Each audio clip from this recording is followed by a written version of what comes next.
Pada menjunjung titah perkenan ke bawah Duli Yang Maha Mulia Paduka Seri Baginda Sultan Haji Hassan Al-Bolkiah Muizzaddin Wad Daulah Ibni Almarhum Sultan Haji Umar Ali Saifuddin Sa'adul Khariwaddin Sultan dan Yang di-Pertuan Negara Brunei Darussalam, Jawatan Kuasa Kebangsaan sambutan perayaan ulang tahun keputeraan ke bawah Duli Yang Maha Mulia ke-75 pada tahun ini telah menyusun acara-acara sambutan perayaan dalam norma baharu dengan mematuhi garis pandu Kementerian Kesihatan yang berkaitan dalam langkah-langkah bagi membendung penularan wabak COVID-19, protokol-protokol keselamatan dan prosedur operasi standard SOP bagi atur cara istiadat majlis dan upacara sambutan perayaan yang diadakan.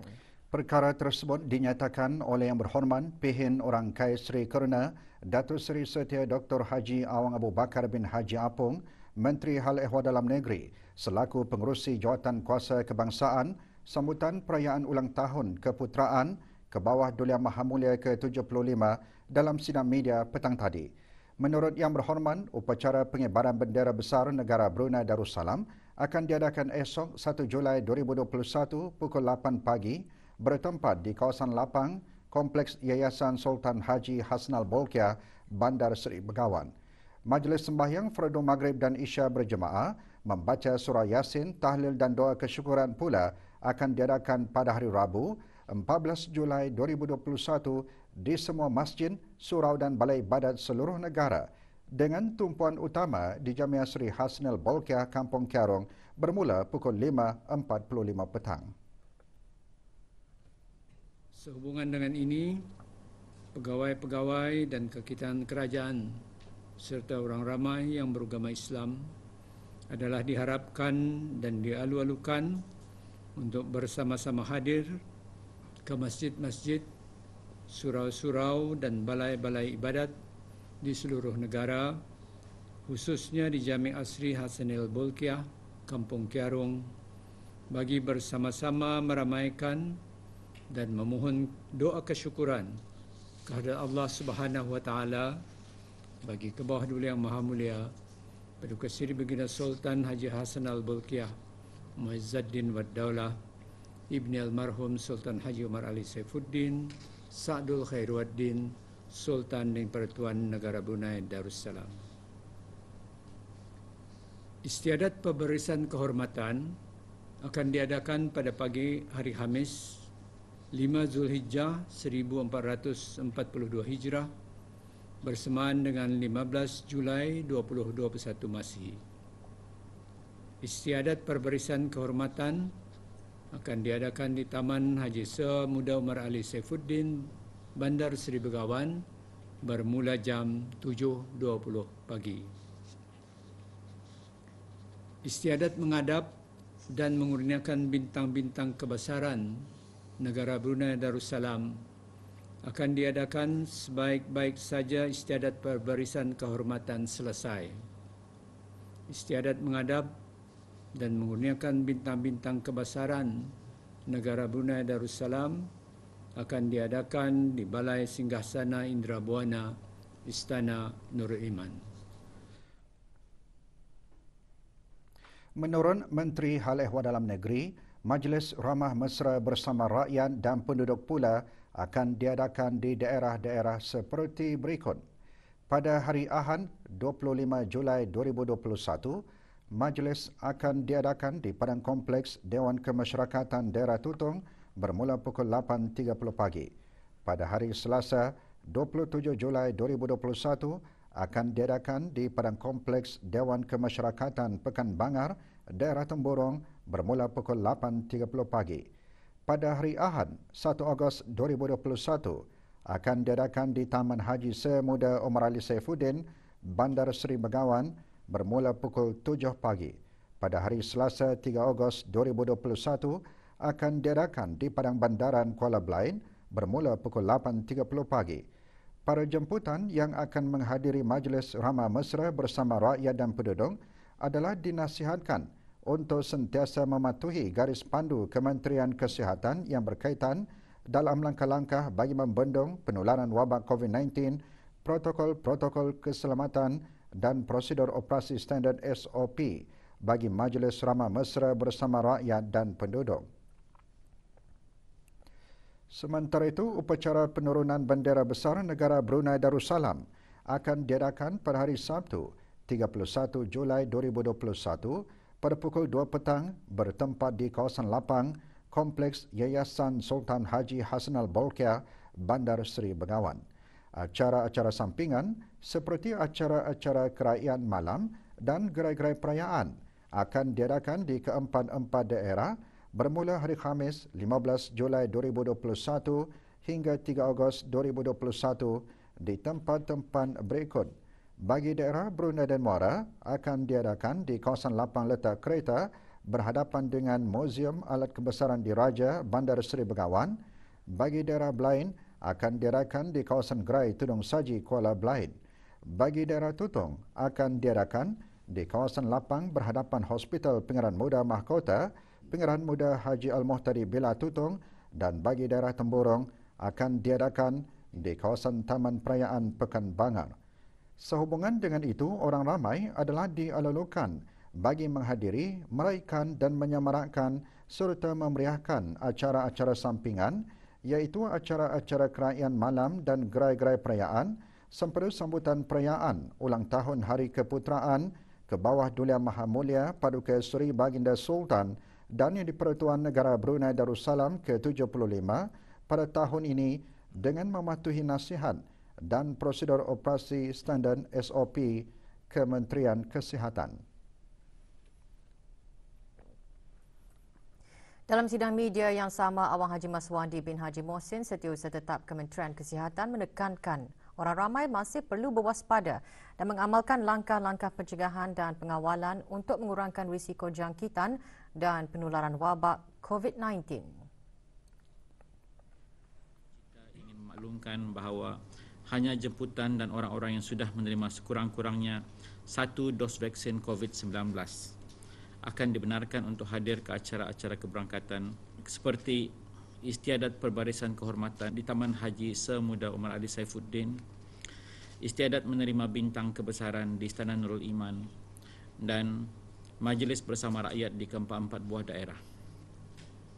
Para petugas akan memeriksa status vaksinasi orang-orang yang hadir melalui aplikasi BruHealth di telefon bimbit masing-masing atau buku vaksinasi yang diberikan semasa mendapatkan suntikan.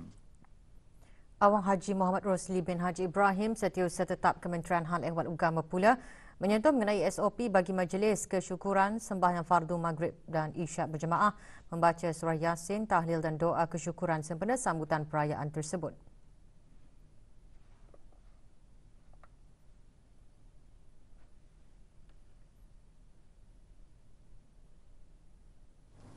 Dalam hal ini, sukacita dipohonkan pada para jemputan dan orang ramai untuk sama-sama mematuhi Standard Operating Procedure yakni SOP yang telah ditetapkan, termasuk pengimbasan kod QR, berwudu sebelum ke masjid, memakai sungkup muka yakni face mask, membawa dan menggunakan tikar sembahyang sendiri berukuran besar, pemeriksaan suhu badan, mensanitasi tangan, penjarakan sosial dan untuk tidak bersalam-salaman. Sementara itu, Datuk Paduka Awang Razali bin Haji Badar, penolong kanan yang di-Pertua Adat Istiadat Negara, menyarankan para jemputan yang hadir ke istiadat perbarisan kehormatan dan istiadat menghadap dan menggunakan bintang-bintang kebesaran negara Brunei Darussalam untuk dapat memberi jawapan kepada pihak urustia Jabatan Adat Istiadat Negara mengenai dengan kehadiran masing-masing. 15 Julai 2021 jam 9.30 pagi. Para jemputan adalah dengan sukacita. Penguasa Kanan Pengiran Haji Abdul Salam bin Pengiran Haji Abdul Ghani, pemangku pengarah Jabatan Siasatan dan Kawalan Lalu Lintas Pasukan Polis di Raja Brunei menegaskan agar orang ramai mengikut arahan anggota polis yang bertugas mengawal lalu lintas dalam melancarkan majlis yang diadakan.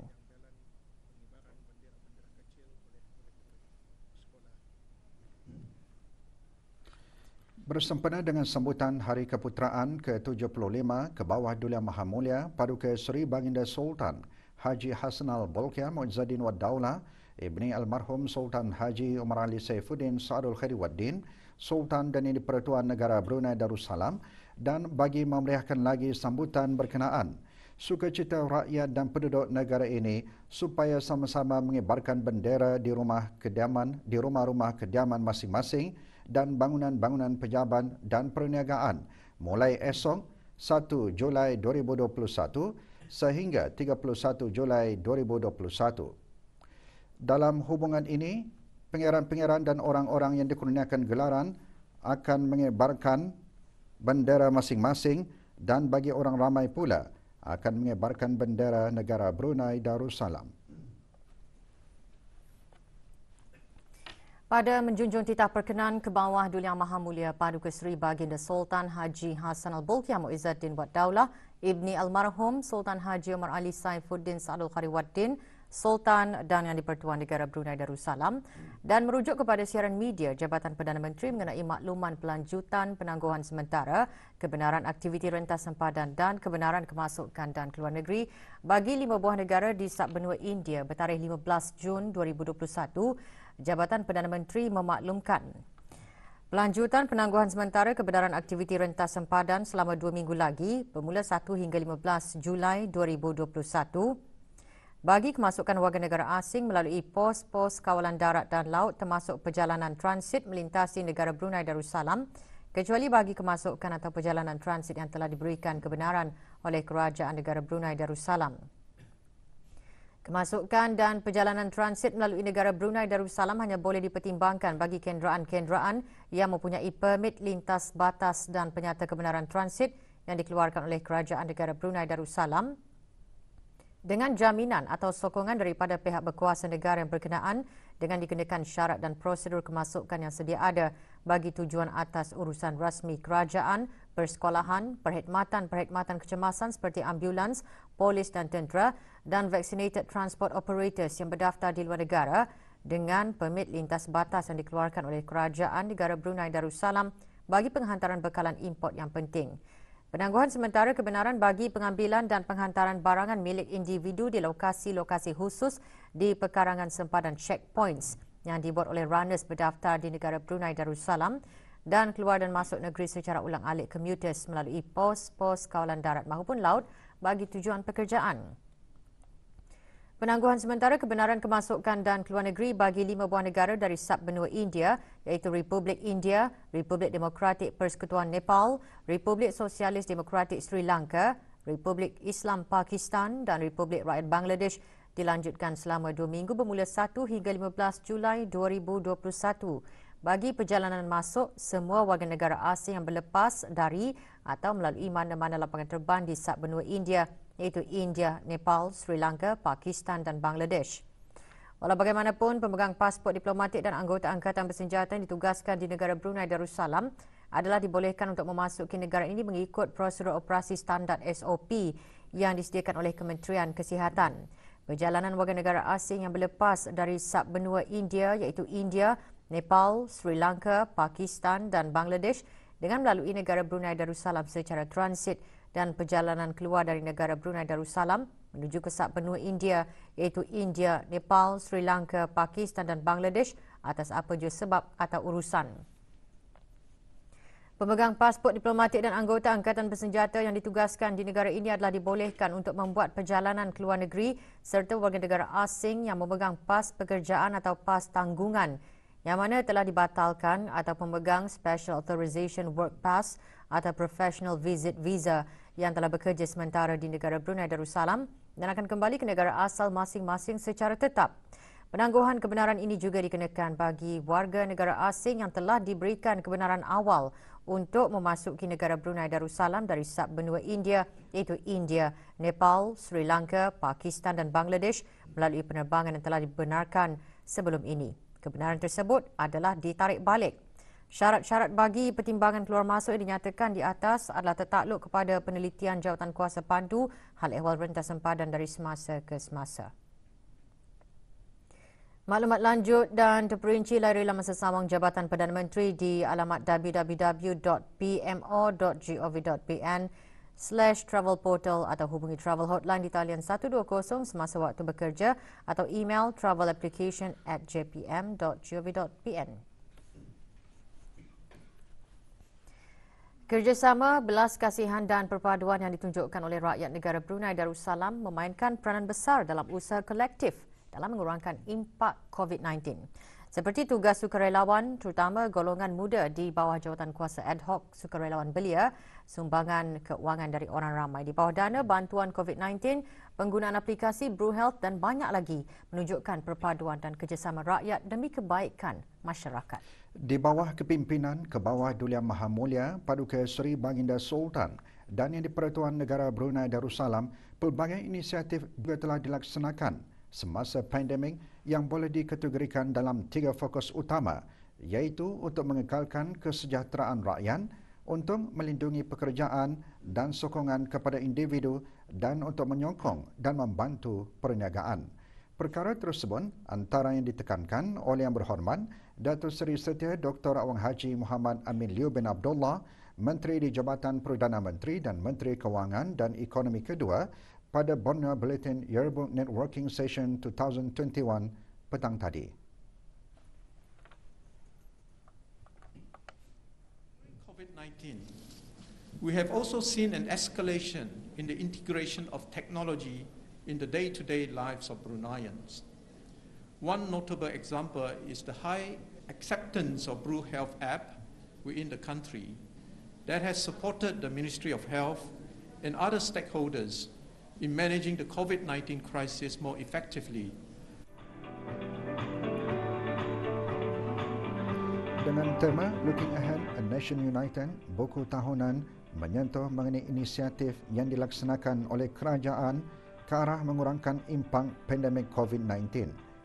2021 juga menandakan tahun penuh bermakna buat negara Brunei Darussalam sebagai pengerusi ASEAN, menyediakan peluang untuk mengembangkan kerjasama dan perpaduan serantau.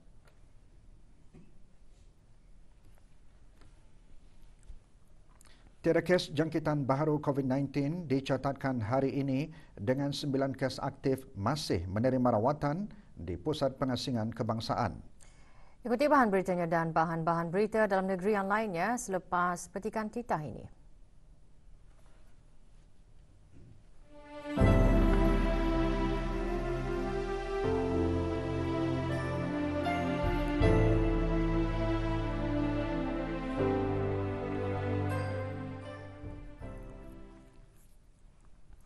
Tidak ada kes jangkitan baharu COVID-19 dicatatkan hari ini. Kementerian Kesihatan dalam siaran akhbarnya mengenai perkembangan terkini situasi jangkitan COVID-19 di negara Brunei Darussalam memaklumkan jumlah keseluruhan kes kekal 260. Sementara itu, kes sembuh kekal 248 orang, manakala 9 kes aktif dirawat di Pusat Pengasingan Kebangsaan.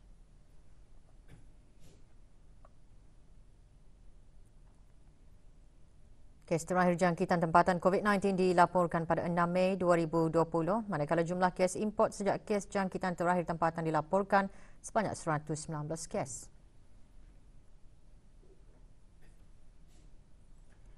$862 orang sedang menjalani pengasingan diri mandatori, manakala 20,714 orang menamatkan pengasingan diri mandatori sejak Mac 2020.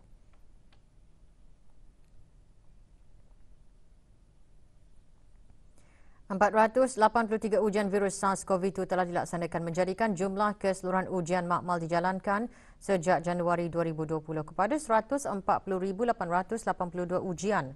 Maklumat lanjut dan perkembangan terkini layari laman sesawang Kementerian Kesihatan dan Talian Kesihatan 148.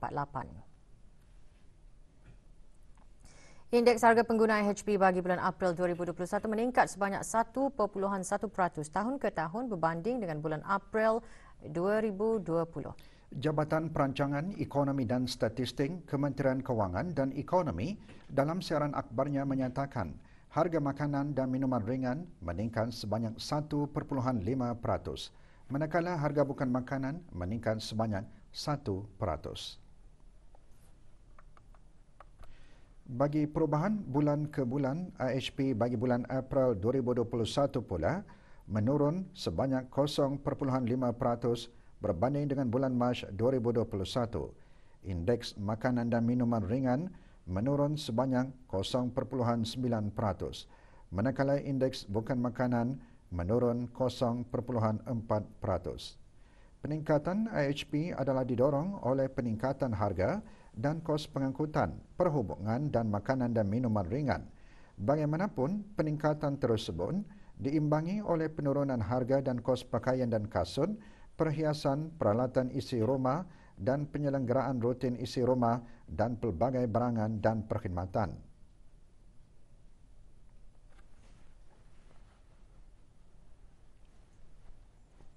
Kenaikan bagi harga pengangkutan adalah sebahagian besarnya disebabkan oleh kenaikan harga kenderaan bermotor diikuti oleh tiket penerbangan. Kos perhubungan juga meningkat disebabkan oleh peralatan telefon dan telefaks seperti telefon bimbit yang baru diperkenalkan di pasaran. Harga makanan dan minuman ringan meningkat adalah disebabkan oleh kenaikan harga makanan seperti daging lembu dan kerbau, minyak masak dan sayur-sayuran. Kenaikan harga daging dan sayur-sayuran antara lain disebabkan oleh kos import yang meningkat, saluran bekalan terjejas berikutan wabak COVID-19 yang berterusan di serantau dan perubahan cuaca yang tidak menentu. Laporan penuh IHP bagi bulan April 2021 boleh didapati melalui laman sesawang JPES www.deps.gov.bn.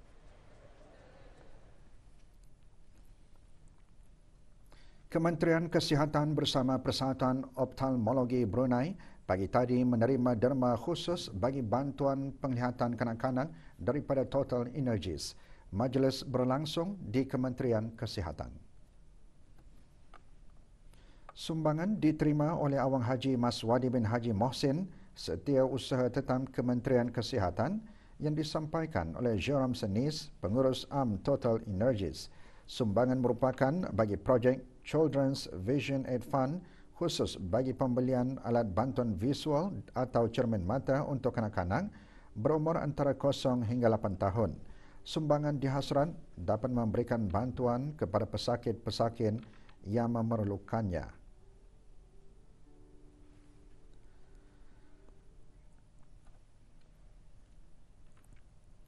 Sempena ulang tahun Persatuan Kanak-Kanak Cacat Kaca ke-35, satu peraduan menulis esei bagi sekolah rendah kerajaan dan swasta telah diadakan dengan tajuk berhubung dengan tata cara membantu murid-murid yang berkeperluan khas di sekolah masing-masing agar mereka prihatin akan keperluan seharian teman mereka semasa dalam kelas atau tempat bermain dan semasa bersukan.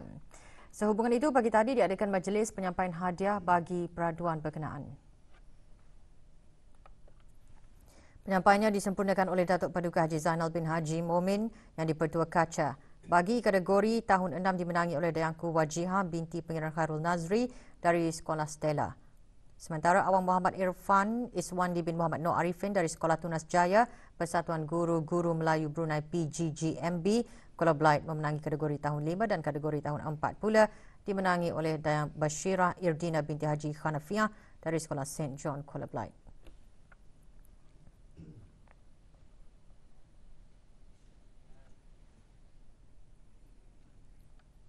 Seorang wanita rakyat tempatan dijatuhi hukuman oleh Mahkamah Magistrate Bandar Seri Begawan hari ini atas satu pertuduhan di bawah Seksyen 146-1-D Perintah Eksaise 2006. Siti Nurul Atika binti Haji Jofari, 32 tahun, ditangkap oleh Biro Kawalan Narkotik pada 28 Mei 2021 di sebuah rumah di kawasan Kampung Jerudong. Tertuduh mengaku bersalah memiliki 9 kartun dan 19 paket rokok pelbagai jenis dan dijatuhi hukuman denda sebanyak RM8,800 atau 8 bulan penjara jika gagal membayar denda tersebut. Mahkamah memberikan tempoh tertuduh untuk menjelaskannya sehingga 28 Jun 2022. Sementara itu, semua barang terlibat dirampas untuk dimusnahkan. Satu produk kosmetik didapati dicemari dengan bahan terlarang yang tidak diisytiharkan.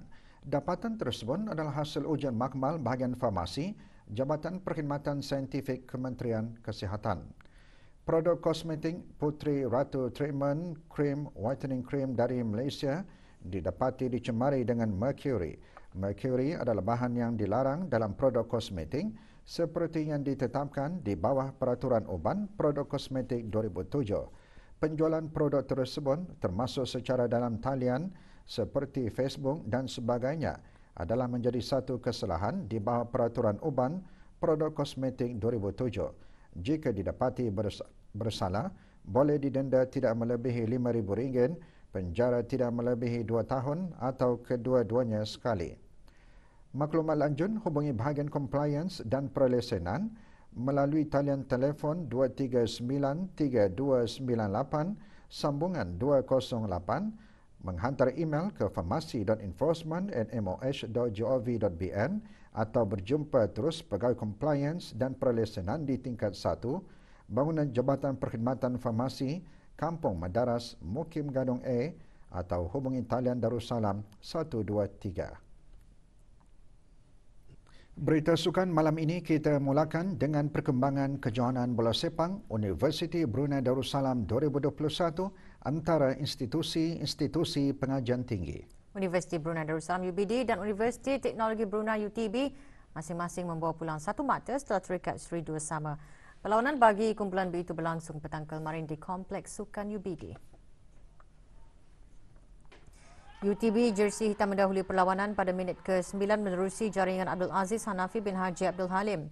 Walau bagaimanapun, sebelum separuh masa pertama perlawanan berakhir, UBD berhasil menyamakan kedudukan menerusi jaringan Hafizul Razi bin Jomari.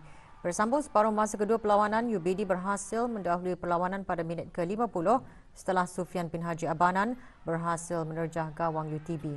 Namun, pada minit ke-80, UTB melalui sepakan bebas Syazwan Haji Sarin menjadikan kedudukan 2 sama terus kekal hingga ke perlawanan berakhir.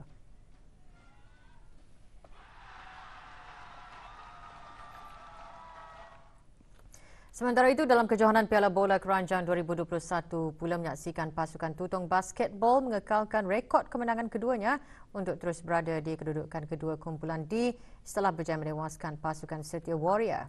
Perlawanan berlangsung semalam di gelanggang bola keranjang Batu Besuran, Gadong. Dalam perlawanan ini, pasukan Tutong Basketball berjaya menewaskan pasukan Setia Warrior dengan keputusan akhir 91 berbalas 90.